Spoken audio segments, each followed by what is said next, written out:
I always say salary is like a drug. Sooner you leave it, better it is. Otherwise, you will be an addict. In corporate, you build something in 17, 18 years and suddenly it's gone. What you build in your organization, it can't be taken away from you. Did you have like some number in mind that, okay, once I have itna savings, I'll quit my job? I had two numbers. Till 40, I have to travel 40 countries and I have to have 5 CR. What's the mindset that helps you be so disciplined in investing? When the salary credits into your account, now, people think of their expenses. They should start thinking what they save. Think what your 10,000 saved today would become in, let's say, 10 years. Then you would look at whatever money you're saving today in a very, very different way altogether.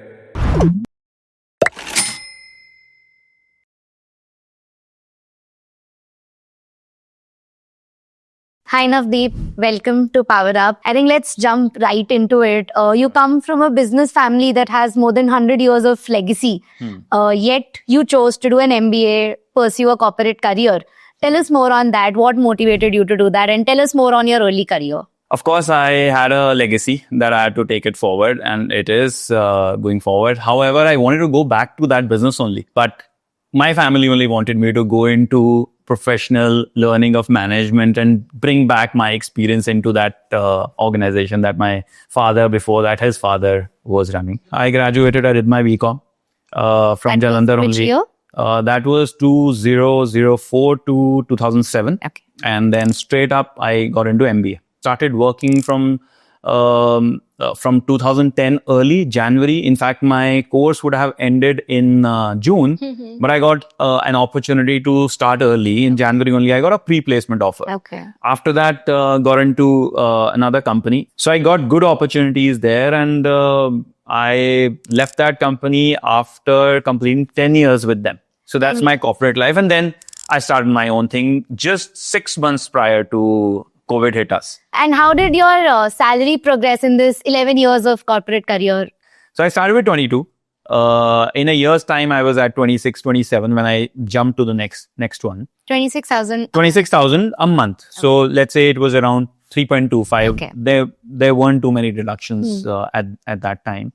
So from 3.25, when I left that organization in less than 10 years, so I had 9 increment cycles. Okay. I was at 18 lakhs when I left. Okay. So if you calculate it, I was growing 21% year on year.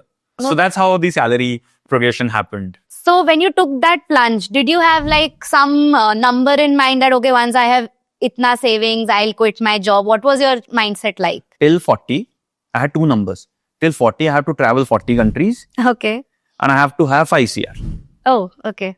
So I have overachieved in one, on one side, I have 5 CR today as my corpus, but I have traveled about 9 countries. So I still have 31 to go because I have kids along the way and the COVID hit us. So I haven't been able to, meet that side of my thing. So, I didn't have any number per se when I thought that, now I have enough corpus in my bank or wherever. But I was stable. I had 3 houses by then when I left my job. And my wife, who's been an integral part of my life, so her support was there. She was working. I had that 6 period of, lull period. I was trying to build my company at that time. I think everybody starts, whenever they start, they're vulnerable. I was vulnerable too. I thought, how am I going to go through this phase? Because I always say salary is like a drug. True. Sooner you leave it, better it is. Otherwise, you will be an addict. So I think I left it pretty early, and I'm sober now. And you have all the freedom, like you have the freedom of time. I think that's the most important. Once you get the freedom of, being whatever you want to be, and still money is flowing in, and whatever you've grown over the past 6, 7, 8, 10 years of your life cannot be taken away from you in 8, 10 minutes, which can happen in corporate. You build something in 17, 18 years and suddenly it's gone. Yeah. But what you build in your own organization, it can't be taken away from you. The experiences and all of that, it cannot be. No, fair point. And since Navdeep, of course, while you didn't plan for a number and, do the calculation, but of course, there was some comfort having 3 houses, a stable corpus and an earning wife. So would want to dig into the investment side of and how did you plan for that corpus? So 2 questions here. One, what is your current portfolio like? And second, how is it allocated across different asset classes? Okay, so my current portfolio is 5 CR. It keeps going up and down, as you know. 60% of it in real estate and rest of it in more liquid assets, including the mutual fund. I have invested over the past, 10 years now. Started off with as minimal as 5,000 mine and 5,000 wives. And have come to about 1.5 lakhs a month that we're doing. And I intend to step it up 10% every year. So yeah, that's how my whole corpus is spread out. I always wanted to have a house. And the first investment that I did in real estate was back in 2010. That was in Sonipat from my money that I had accumulated from my first job. Okay. So I had to pay 10%. So I had 1.5, 1.7. So I could spend 1.5. So I thought 15 lakhs budget, 1.5 I can pay, rest I'll see how I have to pay. And this first house that you mentioned, was it like for living or was it a proper investment? The idea was that I wanted to live in it. Okay. They said you will get the possession in 3 years. However, I got that house in 10 years. Okay.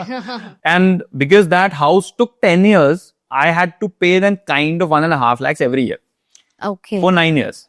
Okay. So I had enough, money that I was able to save in those next 10 years that I could pay without taking any loan. I was able to own that property. And by 2014, because my salary had, almost come to about maybe 50, 60. I don't exactly remember, but I think I had come to about 50, 60. So I knew that I had enough money now that I could indulge into something. And I again took a call, bought my second house.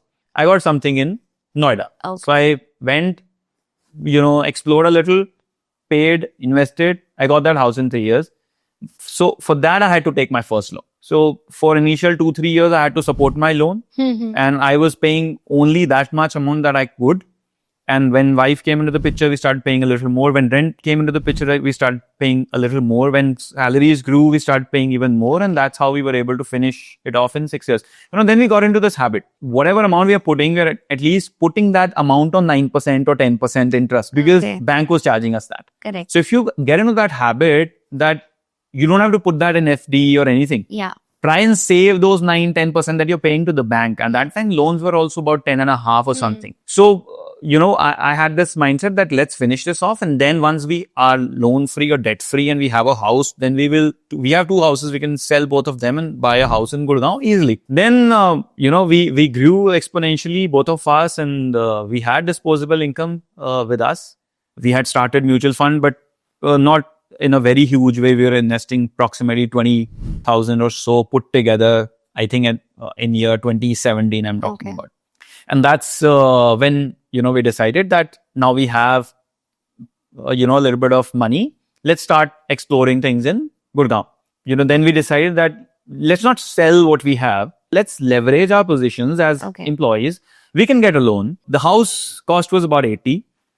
And we thought for 80, we need at least 60 lakhs of loan. 20 lakhs, we'll kind of see how we can manage it. So 60 lakhs, we'll have to pay 60,000. So my wife and I, we decided that let's start putting 60,000 aside into a recurring deposit. We had a corpus of 750. We got into the habit of investing 60,000 every month, apart from all the other investments that we were making. And now we had 7.5, 8 lakhs in our hand. We had saved some amount. We had about 16, 17, 18 lakhs in hand. And in that 1 year, the value of the house had not increased. So we could buy that same house in 80 lakhs only. And that's how the third house happened. That was also under construction, or it was? That was something which was readily and you shifted there. And we shifted there. Okay. So the rent that we were paying was about 30K. So effectively we were paying 30. Plus we were getting the benefit of, the interest that you pay and all of that. You get some benefit. So both of us probably were in 30 percent bracket. Okay. So we were getting benefit also of that. Right. So effectively, I didn't pay too much in addition to what I was already paying. Right. So it worked out beautifully for us. So you've been very planned and methodical about the entire I think, paying loans and very disciplined about it. yeah. And particularly for investment, right? You said you started with investment of 5,000 a month to now you're doing 1.5 lakhs SIP. Tell me more about, what's the mindset that helps you be so disciplined in investing? Because usually what happens is when the salary increases, you often increase your expenses as well. I get this question asked every time. And this is a very, very genuine question. And that happens. With me, it didn't happen. Maybe the environment, culture that I came from, I think helped. And I always knew that I had to save something for the rainy day. When the salary credits into your account, people think of their expenses. They should start thinking about their savings. Then they should think about their expenses. Because, and I would say, don't put into mutual funds, don't put into stocks, don't look for that, quick money. Put into those instruments where, if need be, you can take it back from. I'll give you my example. When I was earning 22,000, obviously I was getting into my bank account and I would put aside 50% of it at the beginning only. Okay. And I knew back of the mind, obviously the rest of the money is there available. I can always draw it back from there, especially at the early age. Get into that habit. You have to enjoy your life as well. I'm not saying save everything, but save something that you think is something that can be saved. Right. Avoid wasting money on unnecessary things. And discipline is something that you have to practice. It doesn't come overnight. Think what your 10,000 saved today would become in, let's say, 10 years. Then you would look at whatever money you're saving today in a very, very different way altogether. No, fair. I think to sum it up, it's basically salary minus investment should be expenses and not the other way around. That's what I did all my life. Even when my salary was low, I always thought I didn't have a place to invest. If you don't have a place to invest, don't invest. Just set aside. Yeah. So start putting aside money is something that you should start doing today. And if it is your early years, you can't put it into instruments which you think are risky, put it aside, put it in FD, put a sweep in on your account. And you can always go back to that FD. You can always go back to that sweep in if you need it. Your money, you can always take it and it's not going to reduce. It's only going to increase at 8%, 7%, whatever the FD rates are. So that is how the discipline is built. I think that's how I built it. And I think the formula to savings hasn't changed over the years. It has stayed the same. If you want to grow, if you want to build a corpus for yourself, I think the formula is very, very similar. Yeah, no, fair point. Nadeep, coming to the other part of your portfolio, which is mutual funds, and right now you're doing like 1.5 lakhs of SIP.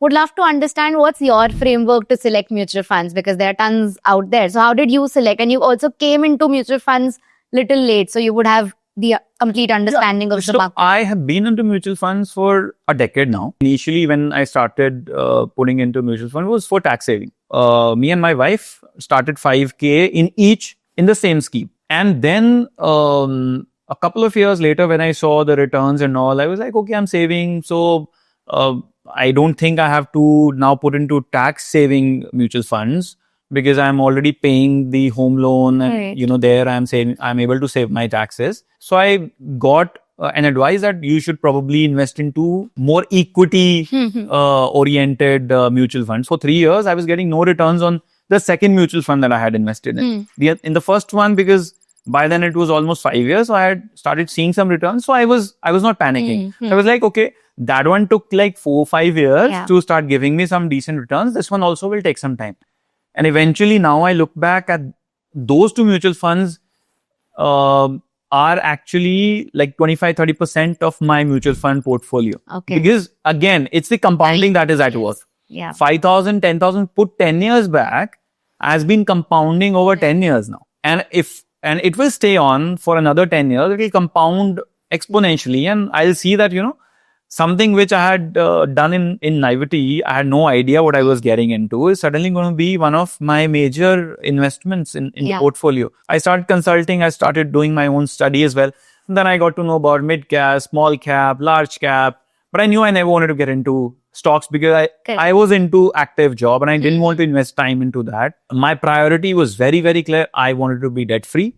So my major chunk was going into paying off my loans, and whatever little I had, I was putting it into mutual fund. I knew that I can always draw it back, maybe at slight losses, but I can always take it back. From real estate, I can't. Correct. The But from liquidity. mutual fund, yeah. So mutual fund was giving me that liquidity, Yeah. but it was giving me a decent return as well. If you want to select the right mutual fund, check out our Power Up Money app. In the Explore Funds section, you will find all top-rated funds across categories. So as of today, like out of the 40% of your portfolio, which is around 2 CR, which is into mutual funds and PF, how would that allocation be around, say, large cap, mid cap? Do you have like that allocation? I kept about 20 to 25 in small cap, Okay. out and out small cap mutual funds. I have large and mid, which would be around 15 odd percent. And about 60% would be in large cap. I had studied about it that even if you want to spend into or invest into small cap at the early age, you should, but don't put into small cap, because they're like a little crazy. Risky. They can go up and down very, very quickly, and we've seen that. Yes. But that's okay. Once you're in it for a long haul, doesn't matter. So Navdeep, basis your risk appetite, you selected the right assortment. You have large and mid, and you have small cap. But even within these categories, did you have a framework to select the right scheme? Like there are tons out there. I always say, when you are into mutual fund, look at the past record, look at what your purpose is of investing into mutual fund, and then decide the horizon that you have for yourself. Invest in that scheme where you know that in 10 years, this is where you want to be. And how much the management fee is, in a very simple way, I'm saying mutual funds also deduct some money before they actually invest it into market. So see that, what is the ratio or what is the percentage that they're deducting from your money before they invest it into the market. So I think that is what decides if you want to save tax and all. So maybe you could put into those tax saving mutual funds also. They're out there. However, I don't think you should club mutual funds with tax saving. Tax saving you can do with a lot of other things, and these days you don't need tax saving. So I think that would be my 2 cents about how you should select your mutual funds. Yeah. I think Navdeep, last question to wrap up this podcast. You achieved financial freedom, or you hit the 5 crore number over 10-12 years of corporate career, and now you have the freedom of time and you're venturing into your own entrepreneurial journey. What's your advice to a 25-30-year-old who is watching this, how to plan their investment so that they can also get their freedom of time? I think 3 things. Stop wasting your money. There isn't a 23, 25-year-old who doesn't know that he's wasting or she's wasting money. They all do it. What you need to do, budget, is very important. If you don't budget yourself, again, if you know what you're getting and if you know what you're spending, the rest of the amount is always going to go into something which is safe. And that can be your investment. And third, be decisive. A lot of the times, young people out there, they are earning huge amounts, but they are not decisive. They don't know, and they are afraid of taking those decisions. When I look back, again, I'll quote my own example. If I had not taken the decision of buying my own house 7 years ago, probably today I would not have been in a position to buy it with all that I have. That's how decisions make or break your life. So be very decisive, budget, and stop wasting money. If you take care of these 3 things, the rest of the things will take care of themselves. Yeah. Perfect. I think perfect note to end this podcast, Navdeep. I had such a great time, so much to learn, and such an inspiration to talk. Thank you. Thank you very much.